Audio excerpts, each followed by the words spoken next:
te whaatala whātu I lau mai mo mai nei fo I whiawhi. Ai o le whaamaratuina o le upeli o le tausanga le nei.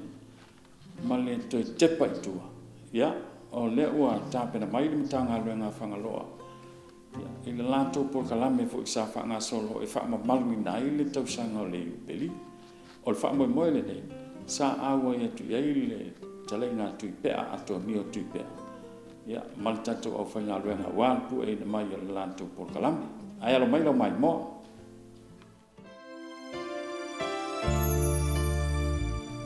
Masale tele I whangaloa I le so.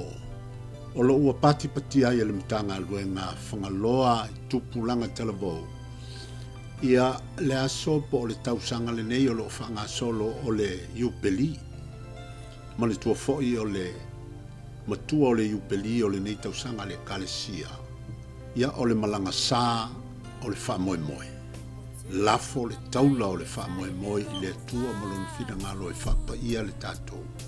Lalo langi, mai se le tātou puleanga. O nei lai sa le tele, o lo ua whatino I nai le iupeli a sa le tele. O le taunga lea, o lo tauai le taua whianga tupulanga televou. Ia e a mata I le asfalaile le nei o le au auli ia le whamoe moe. Wala au mai o te so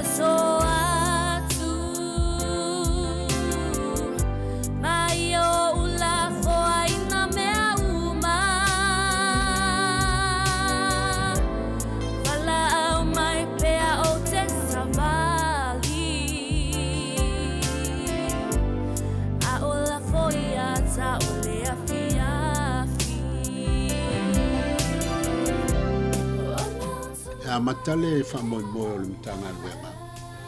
I le savali po le polsesio. O le savalinga o le atawa aia lea. O le malanga sā, o le savavali. A ngai, o le alama le tuainga whaatinonga o le malanga sā. O whaia le laulangi. A o sa le tele whangaloa lawa ia ua a mata I le polsesio tupulanga televou. Savalia ai. Ia le fio anga I sa le tele a ngai atu le malu le meo fio ai le ukalistia pa ia. Ia lo tali ai le whapa ianga ma le wha malunga e ala li taulanga pa ia o le misa e taunu mai le tātou solo. Ia ua whatino lo lea o le tātou tūla I wha aloa loa tupulanga I luma whale o le whalsa. Ia o lo tāpena iai le vii o le fua o le Vaticano. E whapea fo I le vii o le fua o le tanga vai e Samoa. Pea na masani ai e amatalo I aini tawa whianga taua te tele whapea nei.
mai ai o le tula I whaaloalo o na amatalole o le taulanga pa I o le misai ta ia lama le tamale mtanga luenga le fionga ia langa paulo o la ainga ia e whapeana langolong sua fionga ili te akono ia e te wati masiosi.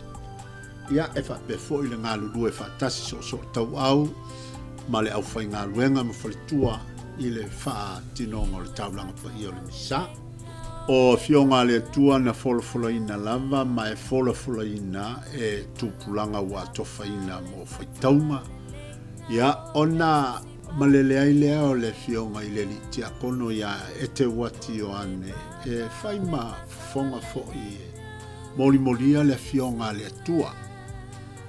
Le aso i le whala i aunga o tupulanga ai maise o le mitanga luenga a whangaloa.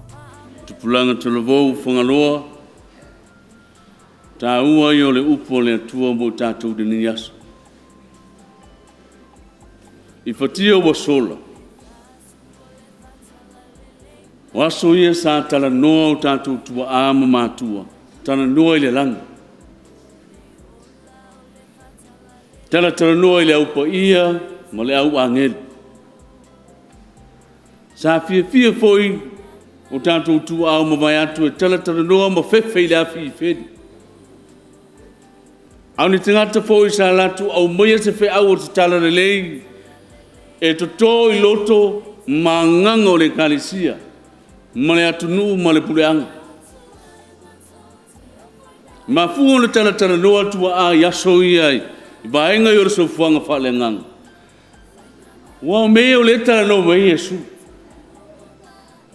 Tala noa mai le wa apostolo. Tala noa mai tambao le kalesia. E ofo i o tatu au ngatupulanga. O lea lava e whau wau lava. Lono winga e le tia ia lo tatu o le whale nganga. E tapue. E whau wau. E le toloa. E whai e se mea tu mau. Ai se tātou tilo mo tātou mata lo tātou au ngatupulanga. Mo tātou vai taune. Ua sui le ngangana.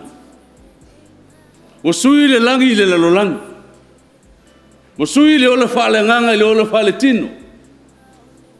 Mo leo toi tala noa te ngata pa ia, au wa fia tala noa te ngata tau taua.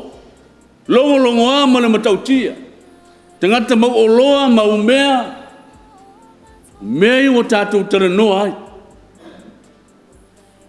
Mo leo toi fia tātou e lau le losalia o anu ma le tustatalo, whai tau le tusipa ia. Awa tusipa ia tātou le telefoni. Losalia o le Facebook. O mea i wa ta sea i le o langa o le ekalesia, maunga tupulanga yaso nei. Lono winga e te le se fe au mo tau tupulanga talavou. Ile so. A me so le malanga le fa mo lo fa malu ne le kalesia. Au se tapenanga fa le nganga mo oto. Au se fatu e to le kalesia le langi le. Ai fua matala mo le langi. Pe afai e ola le upu. Tawalunga le taulanga pa ia o le misa i siva fa le nganga sa fa tinoina le au talavou i te tonu lava o le malu o siva fa le nganga o le pati patinga wha tupulanga, fia ma oli i le nei tausanga wha pitoa o le iupeli.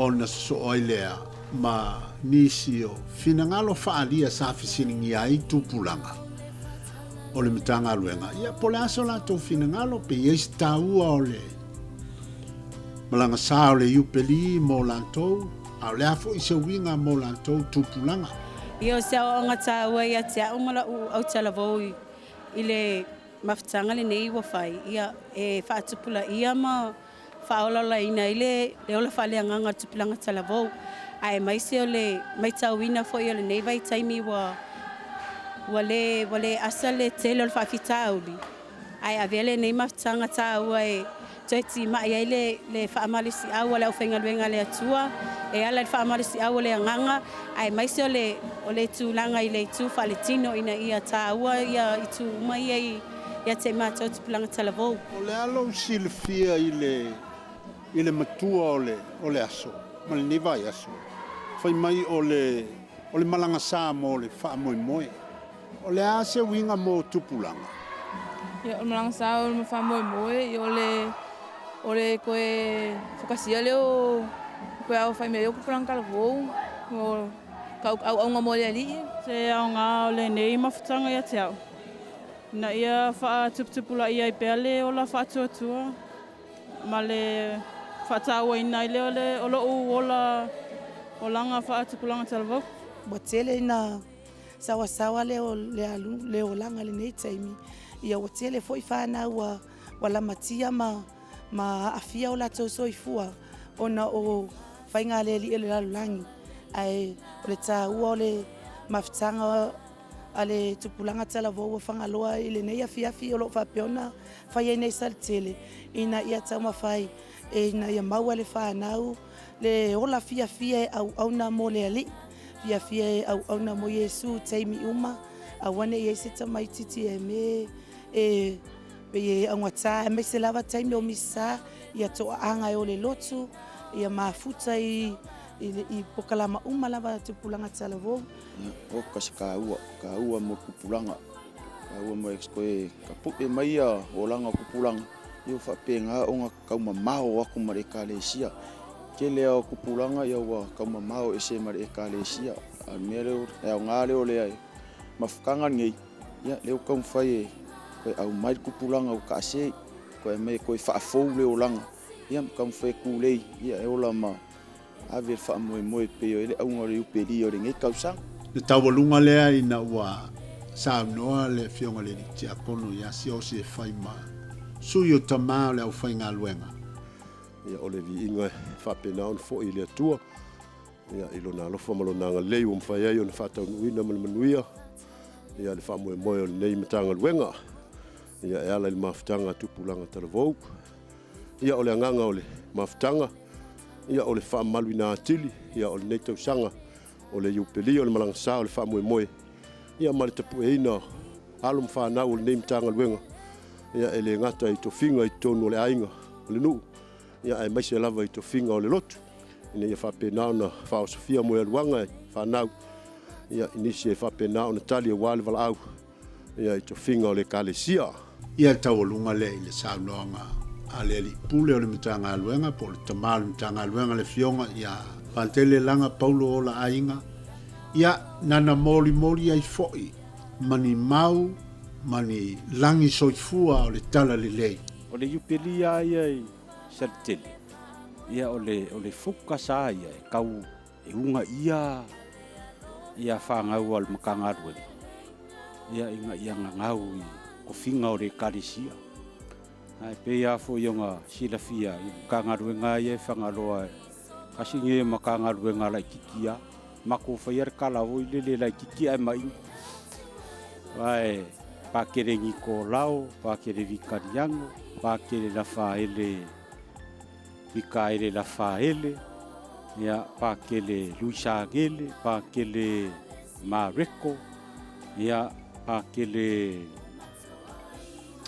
Ricky Bernard ya pakele sangele kuila epa ya maleango sosoangi maki akong ya e waku mkanga bengar ge mesiar ngur nge yo sar kede ki akong ma sosoang le la se I koe kau ngai ai fa ngau nge ya wa pe yo mele mai ka winga ya nga kumakuar korisi ya ka ai aku wakua I desi e karesia ia maru wakua ia aere sau e kaupua le karesia mau onga de karesia papke mai ia pau de me ka koe va ai ngi kam ia ngau kai mioki ia ai a uma foila ia boko yo ora au le nga ma fa moe ia re kau ku le ka ko vokis ia ye makom ka ngarwe ia akungwa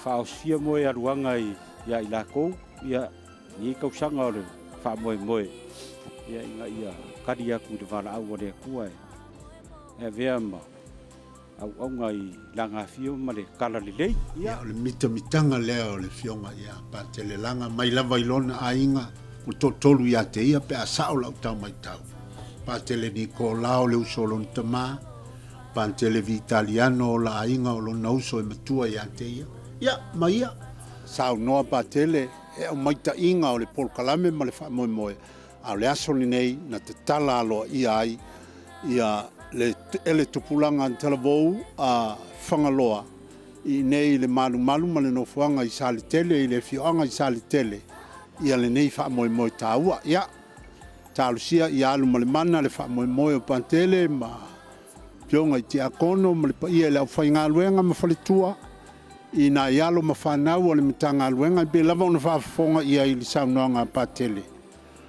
o le nei matanga luenga e matala i titi ai tele to finga o le kalesia na whane nau mai ma whaafai lele i tono o le fioanga le nei o whangaloa i le matanga luenga tele a whangaloa e pe o nau tau whaafonga iai ai mai le nei a fiafi e moliantu le whaafitai ma le whaamalo ia tō whaasoifua.